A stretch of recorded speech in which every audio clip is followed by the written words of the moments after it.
राधे राधे दोस्तों, कैसे हो आप सब। उम्मीद है अच्छे होंगे। माता के नवरात्रों की हार्दिक शुभकामनाएं। जैसा कि नवरात्र चल रहे हैं तो आप सबका पूजा पाठ बहुत अच्छे से चल रहा होगा। तो उसी में मैं आज आपको बताने आई हूँ कि 9 दिनों के अंदर आप कौन कौन से वस्त्र पहने, किस किस रंग के वस्त्र पहने और कौन कौन सा माँ को भोग लगाएं, जिससे कि माँ और आपसे प्रसन्न हो, जल्दी ही आपकी मनोकामना पूरी हो। तो देखिए, आप नोट कर लीजिएगा। मैं एक एक करके आपको माता के भोग और कौन से रंग के आपको वस्त्र पहनने हैं ये बताती जाऊंगी, लेकिन आप ना कॉपी पेन लेकर नोट कर लीजिएगा, क्योंकि आप 9 दिनों के सुन के भूल जाएंगे। तो आप उसको नोट कर लीजिए। और देखिए दोस्तों, मुझे सपोर्ट करने के लिए प्लीज़ चैनल को सब्सक्राइब ज़रूर करिएगा, क्योंकि मैंने अभी अभी यूट्यूब पर शेयर करना शुरू किया है। अगर आप भी हिंदू धर्म में रुचि रखते हैं तो और इन बातों को जानकारी में रुचि रखते हैं तो प्लीज़ चैनल को सब्सक्राइब ज़रूर करिएगा। तो चलिए मैं बताती हूँ कि कौन से दिन आपको कौन से रंग के वस्त्र पहनने हैं। तो देखिए, पहले दिन जो माता शैलपुत्री की पूजा होती है।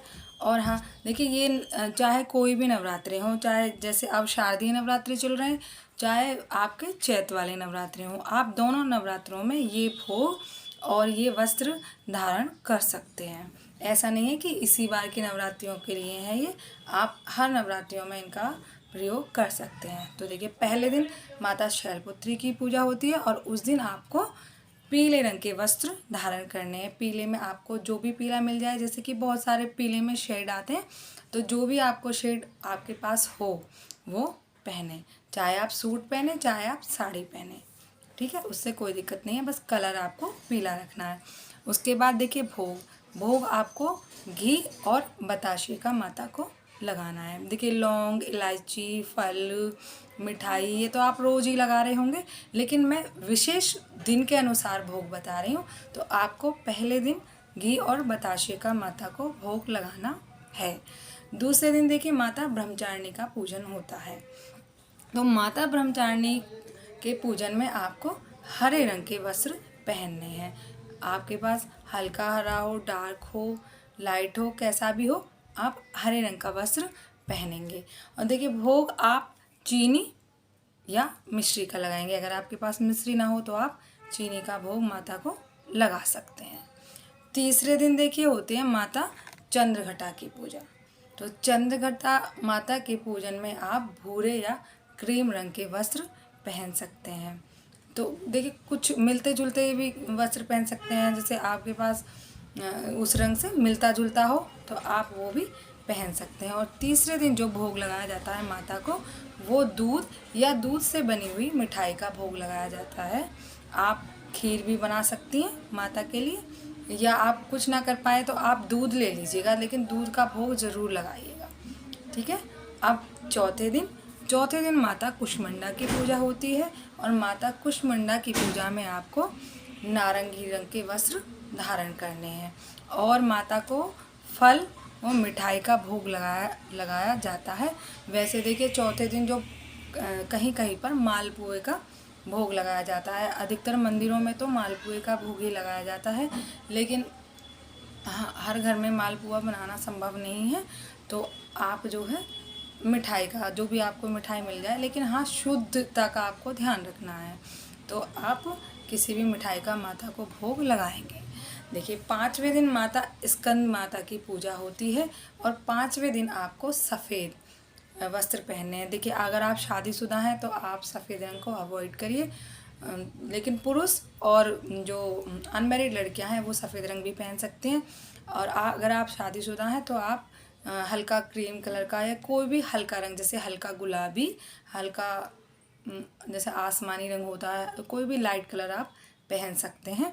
और भोग लगाना है आपको केले का, ठीक है। अगर केला किसी स्थिति में ना मिल पाए तो आप किसी भी पीले फल का भोग लगा सकते हैं। वैसे केला मिलना इतना मुश्किल नहीं है, ठीक है। आप केले का भोग लगाएं।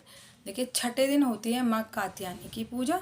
माँ कात्यायना की पूजा में हम लाल रंग का वस्त्र धारण करेंगे, लाल हो या मैरून मैरून वस्त्र भी आप पहन सकते हैं, मिलता जुलता आप पहन सकते हैं। और माता को भोग लगाया जाता है शहद का और पान का बीड़ा। अगर आपको दोनों चीज़ मिल जाए तो अति उत्तम, लेकिन ना मिले तो शहद का आप माँ को भोग लगाएंगे छठे दिन। और देखिए 7वें दिन माता कालरात्रि की पूजा होती है, और कालरात्रि माँ की पूजा में नीला रंग पहनना होता है, और माँ को भोग लगाया जाएगा गुड़ का। ठीक है, आप गुड़ का भोग लगाएंगे। 8वें दिन माँ गौरी की पूजा होती है, और माँ गौरी के पूजन में आप गुलाबी वस्त्र धारण करें, जैसे रानी कलर होता है ना, जो मैंने पिंक पहना, इसका थोड़ा डार्क वो गुलाबी, या आपके पास गुलाबी ना हो तो लाल मैरून भी चलेगा। तो लाल मैरून या गुलाबी रंग के माँ का वस्त्र पहनकर माँ की पूजा करिए। और माँ को 8वें दिन नारियल का भोग लगाना है। अगर आपको मिल ही जाएगा, नवरात्रियों में नारियल तो आसानी से मिल जाएगा, तो आप नारियल का भोग लगाएं। और 9वें दिन माता सिद्धिदात्री की पूजा होती है, और 9वें दिन तो आप सभी जानते हैं कि सभी के घर कन्या पूजन होता है, और माता को हलवा पूरी व चने का भोग लगाया जाता है।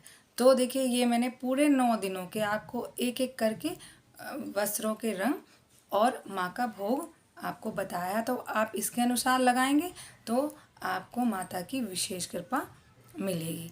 देखिए, साथ में मैं एक बात और शेयर कर देती हूँ कि जैसे कुछ लोग हैं जो जिनके पास इतना टाइम नहीं है, या वो नहीं पहन सकते, जैसे ऑफिस जाते हैं तो वहाँ पे नहीं पहन पाते हैं, तो कोई बात नहीं। आपको क्या करना है कि आपको एक दुपट्टा लेना है, कोई भी लाल रंग का या गुलाबी रंग का, या ना हो तो आप खरीद लें, और उसको केवल पूजा में ही पहने। आप सर से उसको ओढ़ लें और माता की पूजा करें, और पूजा के बाद आप उसको उठाकर रख दीजिए, और आपको जो भी करना वो करिए, लेकिन बिना सर पे पल्लू रखे, चाहे आप मैरिड हैं या अनमैरिड हैं, सर पे रख कर ही पूजा करनी है। और देखिए, पुरुष भी है ना, तो उनको भी रुमाल सर पे रखना चाहिए।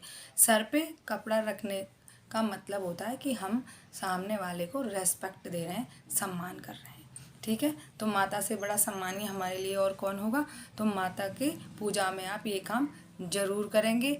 और इस तरह की जानकारी पाने के लिए मेरे चैनल को सब्सक्राइब ज़रूर करिएगा। और हाँ, अगर आपको मेरी दी हुई जानकारी अच्छी लगी है तो प्लीज़ लाइक का बटन भी ज़रूर दबा दीजिएगा। मिलती हूँ अगली इसी तरह की वीडियो के साथ। राधे राधे, जय माता की।